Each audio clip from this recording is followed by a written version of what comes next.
The stars had always seemed so far away to humanity. For thousands of years, humans looked up at the night sky and wondered if they were alone. Now, standing in the grand hall of the Galactic Council, Ji-won Kim knew the answer. They were not alone. Not even close. The hall was massive, built from materials that seemed to shift colors in the light. Hundreds of beings from dozens of different worlds filled the chamber. Some walked on two legs like humans. Others floated in the air. A few looked like giant insects, their shells gleaming under the bright lights. Ji-won tried not to stare, but it was hard. Everything was so strange and new. Ambassador Talon of the Karathi Empire approached her. The Karathi looked almost human, except for their silver skin and 3 eyes. Talon smiled, showing sharp teeth that made Ji-won a bit nervous. "Welcome to the Galactic Council, Representative Kim," Talon said in perfect English. The translation device in Ji-won's ear made it sound like Talon was speaking her language. "We are pleased that Earth has accepted our invitation to join the civilized worlds." Ji-won nodded politely. "Thank you, Ambassador. Earth is honored to be here." But she was also worried. The Council had not invited Earth just to be friendly. They wanted something. That much had been clear from the first contact 6 months ago. It had started when Talon's ship appeared in orbit around Earth. At first, the world's military forces prepared for invasion. Fighter jets scrambled. Missiles were armed. But the aliens had come in peace. They brought gifts of technology and knowledge. They showed humans maps of the galaxy, pointing out hundreds of inhabited worlds. They explained that there was a great civilization out here among the stars, and Earth could join it. Of course, there was a price. There was always a price. The Council gathered around a large holographic display. It showed a section of space marked in red. Admiral Corvin, a tall being with blue scales and yellow eyes, pointed at the display with a clawed hand. "This is the Nexus Gate," Corvin explained. His voice was deep and serious. "It is a junction point that connects 7 different regions of space. Control the gate, and you control trade, travel, and military movement across a quarter of the galaxy." The display changed, showing dark ships with red markings. They looked dangerous, covered in weapons and sharp edges. "The Void Dominion," Corvin continued. "They are an empire from the outer regions, ruthless, aggressive. They want the Nexus Gate, and they are coming to take it. We need every member world to send military forces to defend it." Ji-won looked at the display. She counted the enemy ships. Over 200 of them. Each one looked powerful enough to destroy a city. "How many ships can the Council gather?" she asked. 300 warships, Admiral Velcor answered. He was from the Threxian species, large and covered in thick armor plating. Every member world contributes at least 10 capital ships to the defense fleet. Some worlds send 50 or more. The meaning was clear. If Earth wanted to join the Council, they needed to prove they could help defend it. They needed to send ships. Lots of ships. Ji-won returned to Earth and met with the military leaders. General Daeho Kwan looked at the reports about the Void Dominion and shook his head. "We can't match that kind of firepower," he said. "We've only had faster-than-light travel for a few years. Our weapons are designed to fight other humans, not alien warships with shields and plasma cannons." "So what do we do?" Ji-won asked. "The Council expects us to send a fleet. If we send nothing, they'll think we're weak or unwilling to help." Captain Minho Park had been sitting quietly in the corner of the room. He was younger than most of the generals, but he had a reputation. During Earth's unification wars, when nations still fought each other, Park had commanded forces that won impossible battles. He was smart, calm, and always seemed to know something others didn't. "We send 1 ship," Park said quietly. Everyone turned to look at him. "1 ship?" General Kwan repeated. "Did you not hear the briefing? The enemy has 200 warships. The Council is sending 300. And you want us to send 1? Park stood up and walked to the holographic display. He zoomed in on the Nexus Gate. "The Council thinks in terms of quantity," Park said. "They have hundreds of ships because that's how they've always fought wars. Big fleets, heavy weapons, overwhelming force. But we're human. We don't have the resources to build hundreds of warships, so we built something different." He pressed a button and a new image appeared. It was a ship, sleek and black with smooth lines and no visible weapons. It looked more like a piece of art than a warship. "The UES Indomitable," Park said. "We sent her." Ji-won stared at the image. 1 ship against 200. "Captain Park, I respect your record, but this seems like suicide." Park smiled. It was a small smile, but there was confidence in it. Trust me, Representative. One ship is all we need. 3 weeks later, the Indomitable prepared to leave Earth orbit. Commander Yuna Choi stood on the bridge, checking systems. She was the ship's tactical officer, responsible for all weapons and defenses. She had served with Park for 5 years and trusted him completely. But even she had doubts about this mission. "Captain, are we really going to face an entire fleet with just us?" she asked. Park sat in the captain's chair looking relaxed. "Yes. And you think we can win?" "I know we can win," Park said. "The question is whether the Council will understand what they're seeing." The ship's engines hummed to life. The Indomitable moved away from Earth, its black hull seeming to absorb the light of the sun. Inside, the crew of 200 worked at their stations. Lieutenant Junho Lee monitored the engineering systems. Ensign Heron Ko managed communications. Everyone knew their job. As they entered hyperspace, leaving Earth behind, Yuna looked at the star charts. The Nexus Gate was 2 weeks away. 2 weeks to prepare for a battle that would decide humanity's future among the stars. "Captain," she said, "the aliens are going to think we're insane." Park smiled again. "Let them think that. Fear comes from not understanding, and soon they'll understand exactly why Earth only sent one ship." The Indomitable jumped to faster than light speed, disappearing into the void. Behind them, Earth waited. Ahead of them, a battle waited. And somewhere in between, the galaxy was about to learn that humanity played by different rules. The space around the Nexus Gate was crowded with warships. Commander Yuna Choi stood on the bridge of the Indomitable, looking at the sensor displays. She counted over 300 vessels from 17 different alien species. Some ships were massive, like floating cities covered in weapons. Others were smaller and faster, designed to strike quickly and retreat. "That's a lot of firepower," Lieutenant Junho Lee said from his engineering station. He sounded impressed. "It is," Captain Minho Park agreed. "But quantity doesn't always win battles." The Indomitable dropped out of hyperspace at the edge of the formation. Immediately, communication channels filled with chatter. Most of it was in alien languages, but the translation system picked up enough to understand the tone. The aliens were laughing. "One ship?" A voice boomed over the radio. It was Admiral Velcor of the Threxian fleet. "The humans sent one ship." "Are they joking?"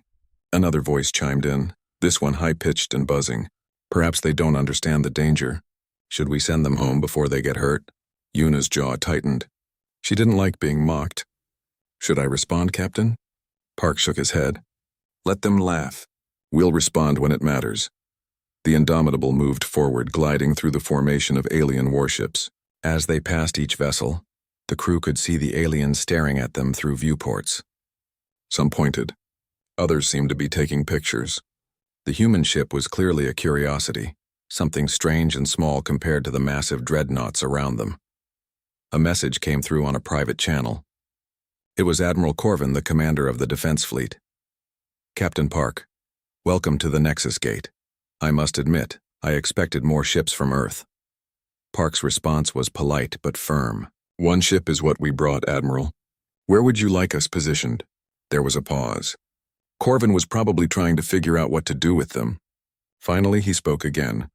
"Position yourself in the rear support line. Stay behind the main battle group. If things go badly, retreat immediately. We cannot afford to lose Earth's only representative ship." The meaning was clear. Corvin thought they were too weak to fight on the front lines. He was trying to protect them by keeping them out of the main battle. "Understood, Admiral," Park said. But he didn't move to the rear. Instead, he positioned the Indomitable slightly ahead of the main formation, right where they would be first in line when the enemy arrived. Yuna raised an eyebrow. "Captain," the Admiral said, "rear support." "He did," Park agreed. "But we're not here to hide. We're here to show them what humanity can do." Several hours later, all the ship captains gathered for a tactical briefing. It was done through holographic projection, so each captain appeared as a shimmering image on their own bridge. Park found himself looking at dozens of alien faces, most of which showed expressions he couldn't quite read. Admiral Corvin brought up a tactical map. It showed the Nexus Gate in the center, surrounded by the Council fleet. Red markers indicated where the Void Dominion was expected to arrive. "The enemy will come from this vector," Corvin explained. "Intelligence suggests they have approximately 250 warships. Their strategy is simple. They overwhelm us with numbers, break through our lines, and seize the gate. What about their flagship? Una asked. The sensor data mentioned something called the Apocalypse Hammer. Corvin's expression darkened. Yes, the Apocalypse Hammer is their most powerful vessel. It's 3 times the size of our largest dreadnought and carries a weapon capable of destroying planets. If that ship gets in range of the gate, the battle is over. Admiral Velcor laughed, a harsh sound. Don't worry, little human. We'll handle the big scary ship. You just try not to get destroyed in the first volley. Several other captains chuckled. Park said nothing, but Una noticed his jaw tighten slightly. He was angry, but he was controlling it. After the briefing ended, Ambassador Talon requested permission to visit the Indomitable. Park agreed, curious about what the Karathi diplomat wanted to see. Talon arrived by shuttle and was escorted to the bridge. The ambassador looked around with their 3 eyes, taking in every detail. The bridge was clean and organized, with smooth surfaces and minimal decoration. It looked more like a research laboratory than a warship. Where are your weapons? Talon asked. I see no gun ports, no missile tubes, no visible defenses. Park smiled. They're here, just not where you'd expect them. And your crew? Talon continued. The manifest says only 200 personnel. Most capital ships carry 5,000 or more. Our ship doesn't need thousands of crew members, Una explained. Most systems are automated. The crew we have are specialists. Talon looked worried. Captain Park, I mean no disrespect, but I fear your government has sent you on a suicide mission. The Void Dominion does not take prisoners. If you're destroyed, Earth will have no representative in the Council. Park walked to the view screen and looked out at the fleet of alien warships. Ambassador, do you know why predators hunt in packs? Talon seemed confused by the question.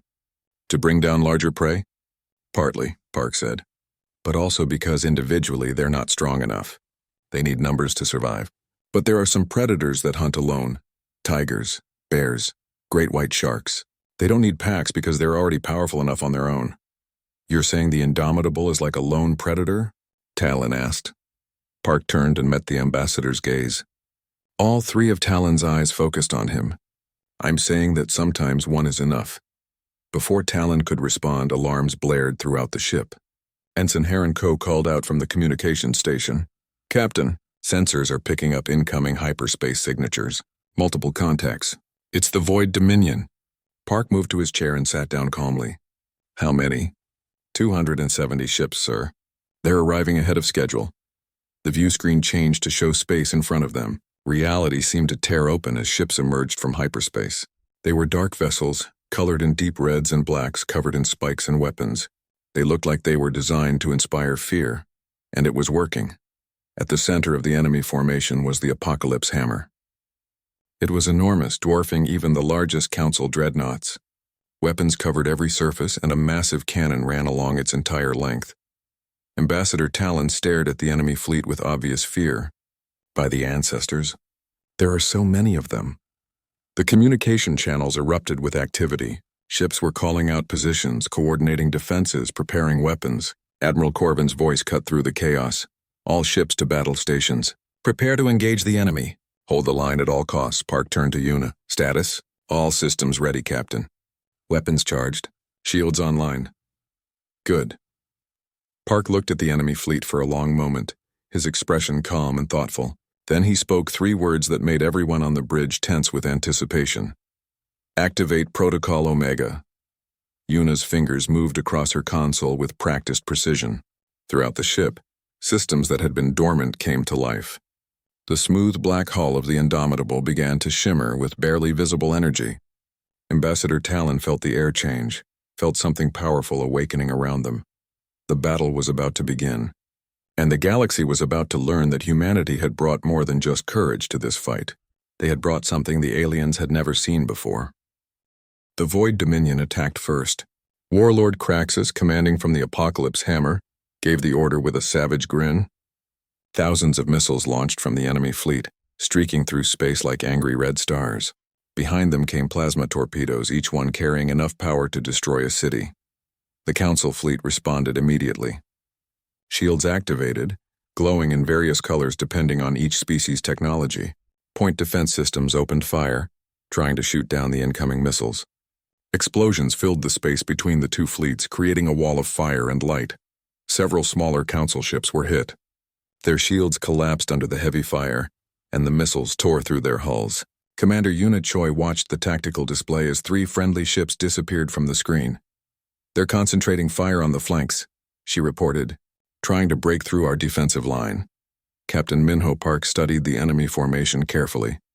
He noticed something. "They're sending fighters to probe our defenses." 300 attack craft heading for the left wing. The enemy fighters were small and fast, each one carrying armor-piercing missiles. They moved in a tight formation, planning to overwhelm the Council ships with speed and numbers. "The Threxian destroyers are moving to intercept," Lieutenant Junho Lee said. But Park had other plans.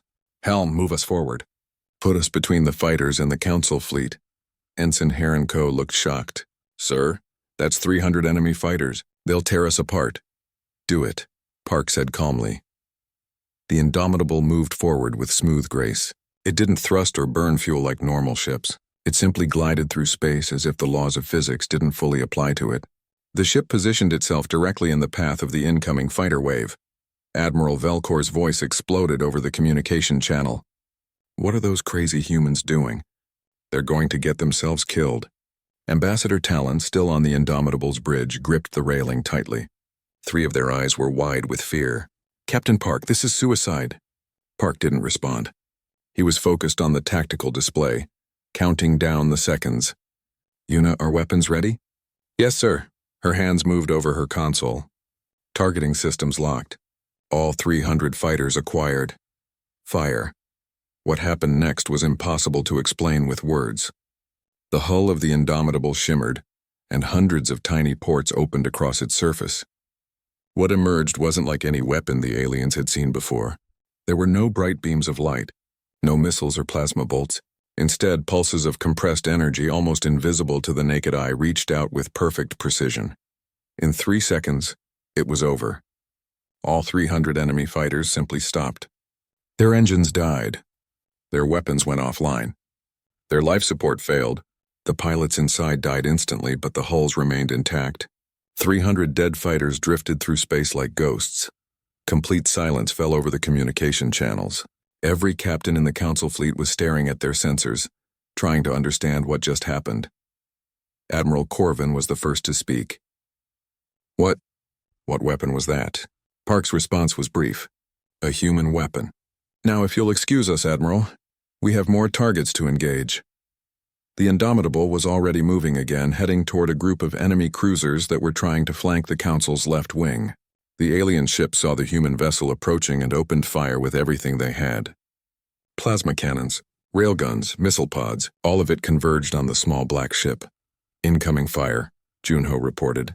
"Multiple weapon types. Impact in 5 seconds." "Let them come," Park said. The weapon struck the Indomitable, but they didn't explode against a shield. Instead, space around the ship seemed to bend. The plasma bolts and missiles curved away, their paths twisted by something the aliens couldn't see. Some of the weapons actually turned completely around and flew back toward the ships that fired them. 2 enemy cruisers were hit by their own missiles and exploded. The others stopped firing, confused and afraid. "They're shields," Yuna said with satisfaction. "They're not traditional shields at all. We're bending space itself. The weapons pass through normal space and get redirected." Ambassador Talon stared in disbelief. That's not possible. Space manipulation requires energy levels that would power a star. How can one ship generate that much power?" Yuna glanced at the ambassador and smiled. "We're human. We figured it out." The Indomitable moved through the enemy cruiser formation like a predator among prey. Every ship it targeted simply stopped working. Systems failed. Weapons went offline. Engines died. The enemy crews found themselves drifting in dead ships, helpless and terrified. The tide of battle was turning. What should have been a desperate defensive fight was becoming something else. The Council fleet, seeing the human success, pressed forward with renewed confidence. But they were still being careful, still fighting in traditional ways. The Indomitable fought differently. Warlord Craxus watched from the Apocalypse Hammer with growing rage. His fleet was being torn apart by a single ship. A single human ship. It was impossible. It was humiliating. "All ships concentrate fire on that human vessel," he roared. "I don't care if you have to ram it. Destroy that ship now." 50 Void Dominion warships turned their attention to the Indomitable. Every weapon they had opened fire at once. The amount of energy released was staggering. It should have been enough to destroy a small moon. The humans didn't run. The ship held its position as the massive barrage approached. Hull stress? Park asked calmly. Jun-Ho checked his displays. 0%, Captain. The spatial deflection field is holding perfectly. They might as well be shooting at empty space, the weapons hit. Space around the Indomitable blazed with light and energy. When the light faded, the human ship remained exactly where it was. Undamaged. Unchanged. As if nothing had happened. Worse for the Void Dominion. Half of their own weapons had been redirected back at them. Enemy ships that had just fired found themselves under attack from their own missiles and plasma bolts. Explosions rippled through their formation. Park opened a direct communication channel to Warlord Craxus. His voice was calm and reasonable, which somehow made it more frightening. Warlord Craxus, this is Captain Park of Earth. I'm giving you one chance to withdraw. Leave now, and we'll let you report back to your superiors about what you faced here. Stay, and every ship in your fleet will become a drifting tomb. Craxus's response was a roar of fury. You dare threaten me? I command the most powerful fleet in this sector. I have conquered 20 worlds. I will not be intimidated by one human ship. Then you've made your choice, Park said quietly. He closed the channel and turned to Yuna. Prepare the main weapon. Target the Apocalypse Hammer. The entire Council fleet watched as the Apocalypse Hammer began to move forward. The massive flagship's main weapon was charging, crackling with terrible energy. It was a graviton lance designed to destroy planets. Craxus was going to use it on the human ship. Ambassador Talon grabbed Park's arm. Captain, you must retreat. That weapon will kill everyone on this ship. It can collapse stars. Park gently removed Talon's hand from his arm. Ambassador, please step back. You're about to see why Earth only sent one ship. The Apocalypse Hammer's main weapon finished charging. Every sensor in the battle zone screamed warnings. The energy building up in that massive cannon was beyond anything most species had ever created. It was the kind of weapon that ended civilizations. Warlord Craxus stood on his command deck, watching the small human ship through the view screen. He smiled with cruel satisfaction. Let's see your trick save you from this, human. Witness the power of the Dominion. The weapon fired. A beam of pure gravitational force shot forward, a lance of darkness that twisted space itself. Anything caught in that beam would be compressed into nothingness, crushed by artificial gravity strong enough to collapse a star's core. The Council fleet watched in horror. Several captains started to look away, not wanting to see the humans die. Ambassador Talon closed all three eyes, certain they were about to witness a tragedy. But Commander Yuna Choi was calm. Her fingers moved across her console with practiced ease. Quantum displacement matrix online. Phase shift ready. Captain Minho Park nodded once. Execute. The graviton lance reached the Indomitable. It should have destroyed the ship instantly. Instead, something impossible happened. The human vessel flickered like an image on a broken screen. For a moment, it seemed to exist in multiple places at once, occupying several different points in space simultaneously. The graviton beam passed through the space where the ship had been. It hit nothing. Just empty void. The Apocalypse Hammer's ultimate weapon struck absolutely nothing at all. Then the Indomitable solidified again, completely undamaged. But now it was behind the Apocalypse Hammer, positioned perfectly to attack the flagship's vulnerable engines. Warlord Craxus stared at his sensors in disbelief. That's impossible. That technology doesn't exist. It can't exist. Park's voice came over the communication channel, calm and educational. Warlord, let me explain something. Your weapon manipulates gravity. Our technology manipulates space and time itself. We don't block attacks. We simply ensure we're not where the attack is happening. Different dimensions, different quantum states. Your weapons are very impressive for what they are, but they're playing by old rules. Lieutenant Jun-Ho Lee grinned at his engineering console. Translation: we cheat physics and we're really good at it. The Indomitable moved closer to the Apocalypse Hammer. The massive flagship tried to turn, tried to bring its weapons to bear, but it was too slow. The human ship was faster, more agile, moving in ways that shouldn't be possible. Yuna, disable their systems, Park ordered. I want them alive but helpless. Yes, sir. Deploying nanoscale disruptors. What happened next was even more disturbing than the weapons that killed fighters. Tiny pulses of energy shot from the Indomitable. so small that most sensors couldn't even detect them. These pulses carried something microscopic, something that could infiltrate electronic systems. Within seconds, the apocalypse hammer began to fail. Not explosively, not violently. Systems simply stopped working. Weapons went offline one by one. The engines sputtered and died. Life support remained functional, but everything else became useless metal. The crew of the flagship found themselves drifting in space, alive but completely powerless. Their mighty warship had become nothing more than a very expensive piece of junk. On the Indomitable's bridge, Ambassador Talon finally found their voice. How? How is any of this possible? Ensign Heron Coe, the communications officer, decided to answer. She had been waiting for this moment, waiting for the Council to finally ask the right questions. Ambassador, Earth didn't just discover faster-than-light travel a few years ago. That's what we told you, but it wasn't the truth. We've had FTL capability for over 200 years. We've been watching the Council, studying you, learning about the galaxy, while your civilizations fought with plasma weapons and shield technology. We took a different path. Talon's translator struggled with the concept. 200 years? You've been watching us? Why didn't you reveal yourselves? Park took over the explanation. Because we needed to understand you first. We needed to know if the galactic community was something worth joining, and we needed time to develop our technology. Ambassador, your species, all the Council species, you advanced through conventional physics. Better engines, stronger shields, more powerful weapons. That's a valid approach. He paused, watching another enemy cruiser go dark as the Indomitable disabled it. But humans asked a different question. We didn't ask how to make better weapons. We asked why the laws of physics work the way they do, and whether we could change those laws. The answer, it turns out, is yes. With enough understanding and the right technology, you can manipulate the fundamental forces of reality. Yuna added more detail. The Indomitable isn't really a warship in the traditional sense.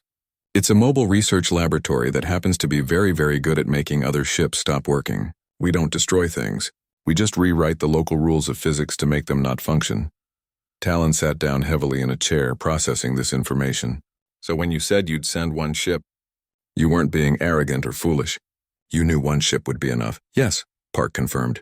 Though I admit we were testing something else too. We wanted to see how the Council would react. Would you laugh at us? Mock us? Try to protect us? Your responses told us a lot about who you are as civilizations. Outside, the battle was effectively over. The Void Dominion fleet was in complete disarray. Over half their ships were disabled, drifting helplessly. The others were retreating in panic, having lost all will to fight. The Council fleet had barely taken any casualties, thanks almost entirely to the Indomitable's intervention. Park opened a final communication to Warlord Craxus. The Warlord's face appeared on screen, and for the first time it showed genuine fear. I gave you a chance to retreat, Park said quietly. You chose to stay and fight. Now you have a choice to make, Warlord. Option 1. You and your surviving ships leave now. You report back to your empire exactly what happened here. You tell them that attacking Council space is no longer a viable strategy.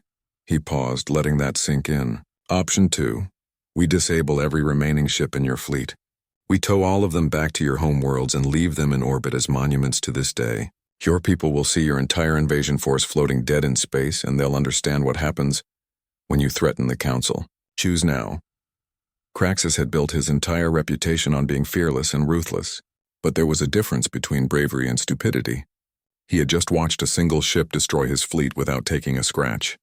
He had seen weapons that defied everything he understood about warfare. We will withdraw, he said, his voice quiet and defeated, and we will deliver your message to the High Command. Good choice, Park said. One more thing, Warlord. When you report to your leaders, tell them the truth about why you're running. Tell them it's because you faced something you've never encountered before. A civilization that doesn't fight wars the old way. A civilization that rewrote the rules. The communication ended. The surviving Void Dominion ships began their retreat, limping away from the Nexus Gate in disorder. They left behind over 100 disabled vessels and thousands of dead fighters. The Council fleet erupted in celebration. Ships sent congratulations and thanks. Admiral Corvin's voice came over the main channel, filled with emotion. Captain Park, the Council owes you a debt we cannot easily repay. You saved us all. But Park's response was serious, cutting through the celebration. "Admiral, we saved you today. But we need to talk. Because if the Void Dominion is the worst threat the Council has faced, then you need to understand something important. There's something much worse coming." The celebration stopped. Every captain on every ship felt a chill at those words. "What do you mean?" Corvin asked carefully. Park's expression was grim. "We need to convene an emergency council session. All member worlds. Because humanity has been detecting something on the edge of the galaxy.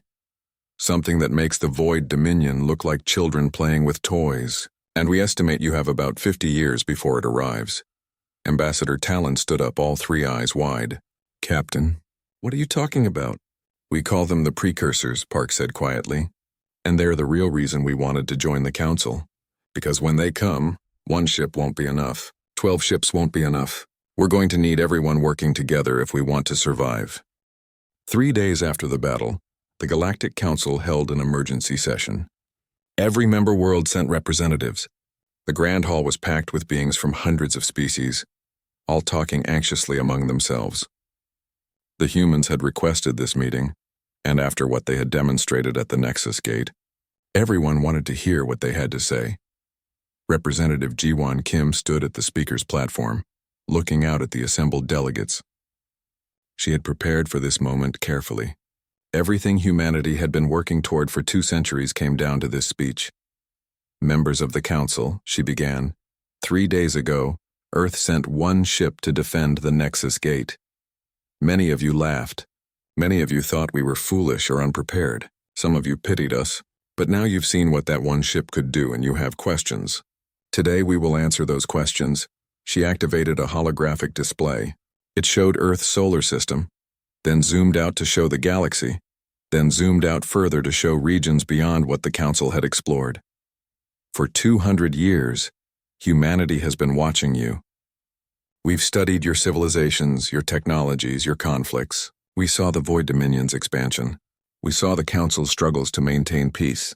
And we saw something else, something you haven't detected yet because your sensor technology isn't quite advanced enough."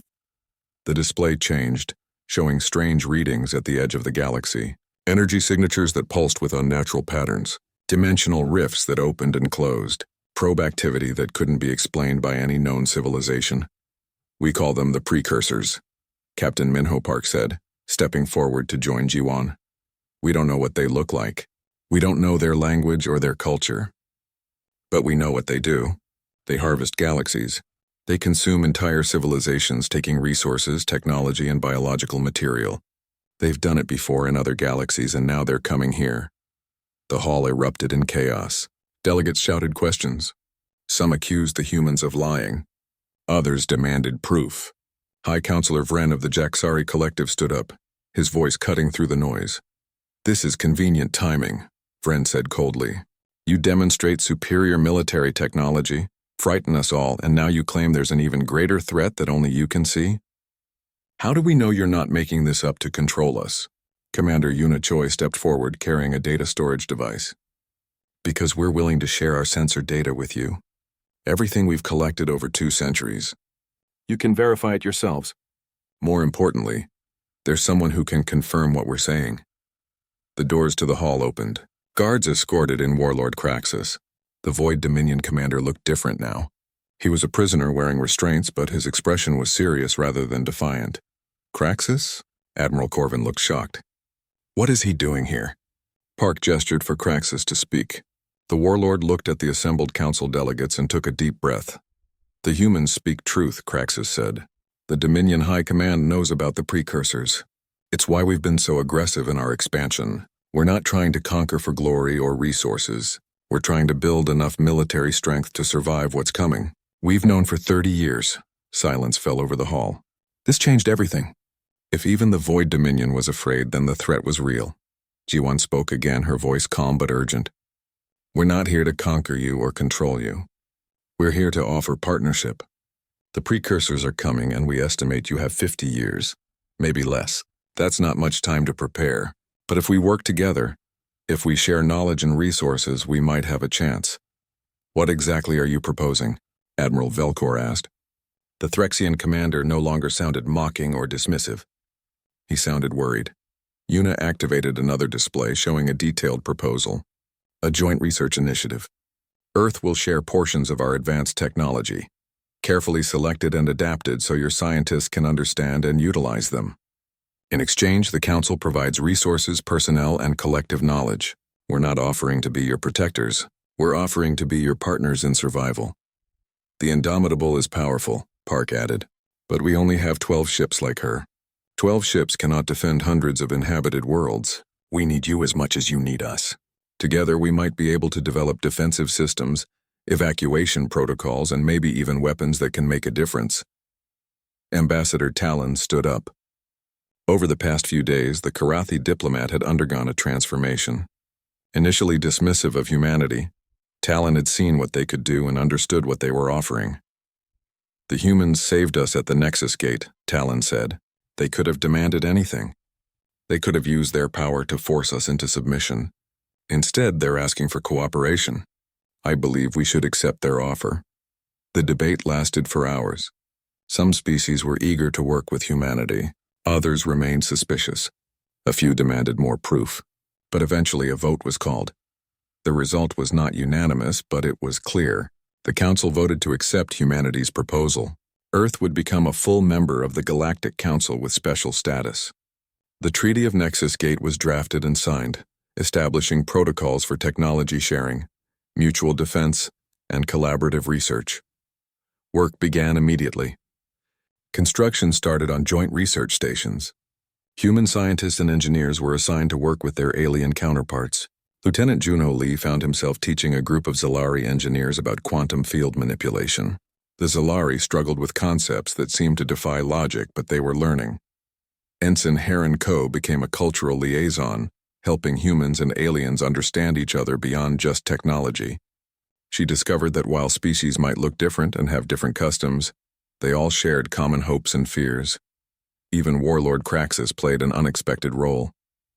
Instead of being imprisoned, he was offered a deal: share everything the Void Dominion knew about the precursors, and work with the Council to prepare defenses. Kraxus agreed. He had spent his life as a warrior, and he recognized that this was a battle worth fighting. 6 months after the battle, Captain Park stood on the observation deck of Unity Station, a massive new facility built jointly by humans and several alien species. Dozens of ships floated nearby, representing different worlds working together on defensive preparations. Ambassador Talon joined him, looking out at the busy scene. You planned all of this, Talon said quietly. The single ship, the demonstration of power, the revelation of the precursor threat. You manipulated us, Park didn't deny it. We did what was necessary. Your council was divided and unprepared. You needed to see what was possible, and you needed to understand what was at stake. Yes, we manipulated the situation. But Talon, manipulation implies we did this for selfish reasons. We did this to save lives. Yours and ours. Talon nodded slowly. And the question everyone was asking, why did the humans send just one ship? Park smiled. Because we only needed one to get your attention. But if the precursors come, we'll send all 12. And we'll pray that it's enough. They stood together in silence, watching the ships work. Humans and aliens, once strangers, now working side by side. It wasn't perfect. There were still misunderstandings and disagreements. But they were trying, and that was what mattered. Yuna's voice came over Park's communicator. Captain, we're receiving updated sensor data from the deep space monitoring stations. You should see this. Park and Talon returned to the command center. The display showed the edge of the galaxy, where human sensors had been watching for precursor activity. The readings had changed. The energy signatures were stronger. The dimensional rifts were opening more frequently. How long? Park asked quietly. Yuna checked the calculations. Her expression was grim. Our original estimate was 50 years. Based on these new readings, I'd say we have 20, maybe less. Talon's 3 eyes widened. 20 years? That's not enough time! Then we'll have to work faster, Park said. Alert all research stations. Increase production of defensive platforms. And Yuna, send a message to Earth. Tell them it's time to accelerate the construction of more ships like the Indomitable. As orders were sent out and people scrambled to adjust their plans, Park looked out at the stars. Somewhere out there beyond the edge of the galaxy, something ancient and terrible was coming. The precursors had harvested countless civilizations before. They had technology that made even humanity's advances look primitive. But they had never faced a galaxy that was prepared. They had never faced civilizations working together, sharing knowledge, fighting as one. The precursors were powerful, but so was the determination of species who refused to give up their homes without a fight. Talon stood beside Park, looking at the same stars. "Captain, do you think we can win?" Park was quiet for a long moment. Then he smiled, that same small, confident smile he had shown when Earth decided to send just one ship.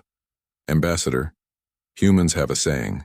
When facing impossible odds, when the entire universe seems against you, you have two choices. You can give up and accept defeat, or you can stand up and fight anyway. We've always chosen to fight. And now we're not fighting alone.